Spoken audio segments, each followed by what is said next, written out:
Pressure. It can freeze us in fear or push us to new heights. The difference? How we handle it. In this episode of Earworm English, we'll explore how to stay calm under pressure, why our minds react the way they do, how to shift our perspective, and the simple techniques that can turn stress into strength. Because pressure isn't the enemy, it's an opportunity. Ready to take control? Let's begin. Okay, so have you ever walked into a job interview or maybe had to give a presentation and you just felt that pressure? You know what I mean? Oh, yeah, totally.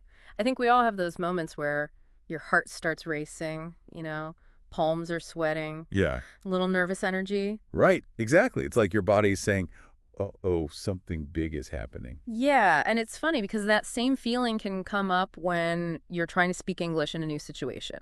Like maybe ordering food at a restaurant or giving a presentation at work. Especially when you're still learning the language. Oh, absolutely. It's totally natural to feel that way. And you know what? It's actually a good sign. A good sign. Really? How so? It means you're challenging yourself, you're stepping outside of your comfort zone, and that's where growth happens. So it's not necessarily a bad thing to feel that pressure. Not at all. In fact, the deep dive we are doing today talks about how pressure can actually be a valuable tool for language learning. It's like, think about how diamonds are formed. Diamonds. What did diamonds have to do with learning English? Well, they're created under intense pressure, right? It takes a lot of heat and pressure to transform a lump of coal into something beautiful and valuable. Okay, I see where you're going with this. Right. So you're saying that the pressure we feel when learning English can actually help us improve our skills. Exactly. It's about shifting our perspective.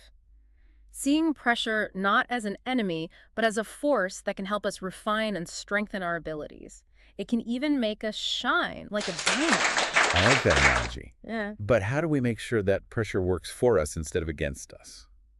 So we don't just freeze up and forget everything we know. That's the key. And the first step is recognizing what that pressure feels like, both physically and mentally. So those butterflies in your stomach. Yeah. That feeling of your mind going blank. Yeah, exactly. The source actually talks about those physical signs, the racing heart, that feeling of being overwhelmed, maybe even that little voice in your head saying, I can't do this. Oh, I know that voice all too well. It can be so discouraging. I hear you. We've all been there. And it's especially common when you're learning a new language.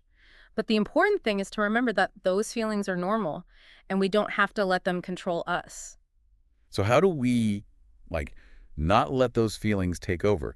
How do we stay calm and focused when the pressure is on? Well, there's this great story in the source about a little bird that almost forgot how to fly because it was so scared. Wait, a bird forgot how to fly? I know, right? It sounds crazy, but it's a really powerful analogy for how fear and pressure can make us forget even the things we know how to do well. Oh, I get it. It's like when you know the answer to a question, but then you get called on in class and suddenly your mind goes blank. Exactly. Or when you're trying to speak English and you know the right word, but you just can't seem to access it in that moment. It's like our brain goes into overdrive trying to process everything perfectly, and that's when we start to stumble. It's like that overthinking trap, right? Where you get so caught up in trying to be perfect that you end up making more mistakes. Exactly. And the source emphasizes how important it is to break free from that overthinking trap. One way to do that is by focusing on the process, not the outcome. What does that mean, focusing on the process? It means breaking down the challenge into smaller, more manageable steps. Instead of aiming for perfect fluency right away, focus on having one successful conversation. Instead of trying to memorize a whole dictionary, focus on learning a few new phrases each day. So it's about setting realistic goals and celebrating those small victories along the way. Exactly. It's like climbing a mountain. You don't just magically appear at the top. You take it one step at a time and you enjoy the view along the way. I like that. It takes the pressure off of having to be perfect all the time. And it makes the learning process feel more fun and exciting. Right, because it is fun and exciting. Learning a new language opens up a whole new world of possibilities. And when we approach it with a positive attitude and a focus on progress, those moments of pressure can actually become opportunities for growth and discovery. I love that. So it's not about getting rid of the pressure altogether, but learning to use it to our advantage. Exactly. It's about transforming that nervous energy into something positive and productive. Okay, that makes a lot of sense. Yeah. So instead of dreading those moments of pressure, we can actually start to look forward to them as chances to challenge ourselves and step outside of our comfort zones. And remember, every time you do that, you're building confidence and resilience. That's something that will benefit you not only in your language learning journey, but in all areas of your life. That's really inspiring. So it's like those moments of pressure are actually little gifts in disguise. They're opportunities to learn, grow, and become more confident versions of ourselves. That's a great way to put it. And as we continue this deep dive, we'll explore some more practical tips and strategies for harnessing that pressure and making it work for you. Sounds good. I'm excited to learn more, and I'm sure our listeners are too. Me too. So let's dive in. You know, one thing that always comes up when we talk about learning a new language is that idea of practice makes perfect. You've probably heard that a million times. Oh yeah, definitely. But it's easier said than done, you know? Like, where do you even find the time and the opportunities to practice? Especially if you don't live in a place where English is spoken all the time. Right, and that's where it gets tricky.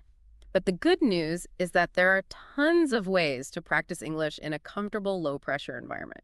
Like what? Give me some examples. Well, think about musicians. They don't just walk on stage and perform flawlessly without practicing first. Right. They spend hours rehearsing, getting comfortable with their instruments and the music. Right. So it's like creating that same kind of practice space for English. Exactly. And it doesn't have to be anything formal or intimidating. You can chat with friends who are also learning English. Watch movies or TV shows with subtitles. Listen to English music. Or even just read books and articles in English. So it's about finding ways to incorporate English into your everyday life, even in small ways. Exactly. It's about making it feel more natural and less like a chore. You know, the more you expose yourself to the language, the more comfortable you'll become. I like that. It's like building muscle memory, but for language. Yes. And you know, when you do find yourself in those high-pressure situations where you need to use your English, the source offers some really cool techniques for staying calm. One that I find super helpful is deep breathing. Deep breathing. Oh yeah, that's a classic. I use that for everything. Stress, anxiety, you name it. It's like a magic reset button. Right. It's amazing how something so simple can have such a powerful effect on our minds and bodies. So when you feel that pressure rising, just take a few moments to close your eyes.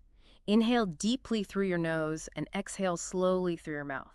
Just focus on your breath and let those racing thoughts go. It's like hitting pause on all the noise in your head. Exactly. It gives you a chance to recenter yourself and approach the situation with a calmer, clearer mind. The source also talks about the power of visualization, which I've always found fascinating. Oh yeah, visualization is a game changer. It's like a mental rehearsal for success.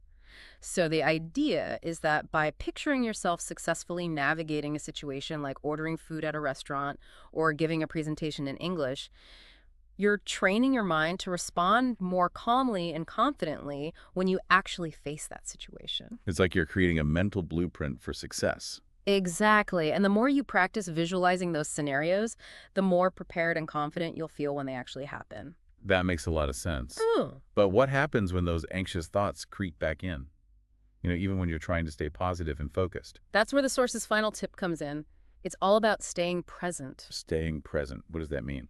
It means focusing on the here and now, not dwelling on past mistakes or worrying about what might happen in the future. Oh, I see. So it's about silencing that inner critic that loves to remind us of all the times we've messed up or might mess up in the future.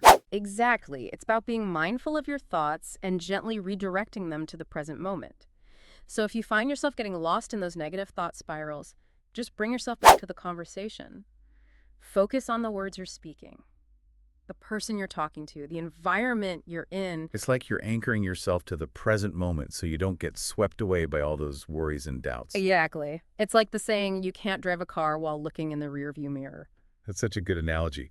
So to recap, it seems like the key to staying calm under pressure is a combination of practicing in low-pressure environments, using techniques like deep breathing and visualization, and staying present in the moment. You got it.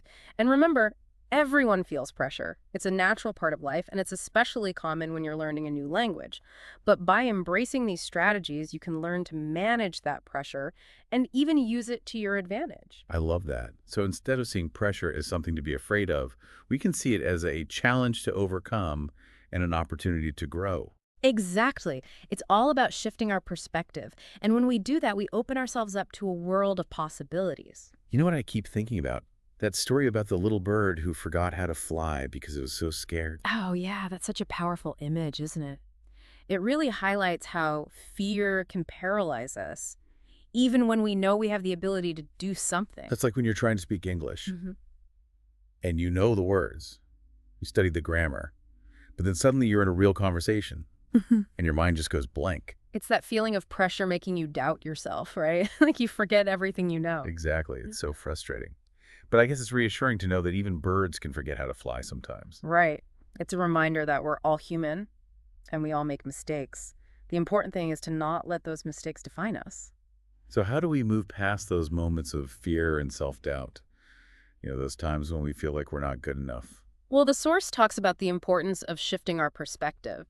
Instead of seeing mistakes as failures, we can view them as opportunities for growth. So like every time we mess up, we're actually learning something. Exactly. Think of it like this. Every time we stumble or make a mistake, our brain is getting a signal that says, hey, pay attention to this. This is something you need to work on. So it's like those mistakes are actually helping us improve. Exactly. They're showing us where we need to focus our attention and practice. And when we approach them with that mindset, the pressure starts to lessen. It becomes less about what if I mess up and more about how can I learn from this? I like that. It takes the pressure off of having to be perfect all the time. Right. Because perfection is an illusion. It doesn't exist. What matters is progress and the willingness to keep learning and growing. So it's about embracing those mistakes and using them to fuel our progress. Exactly. And when we do that, we create a more positive and enjoyable learning experience. I love that. So for all our listeners out there who are learning English, remember that it's okay to make mistakes. It's part of the process. And it's actually how we learn and grow. Absolutely. Embrace the challenges. Celebrate the small victories. And most importantly, never give up on your dream of speaking English fluently. That's great advice. Yeah. Well, I think that's a perfect note to end on.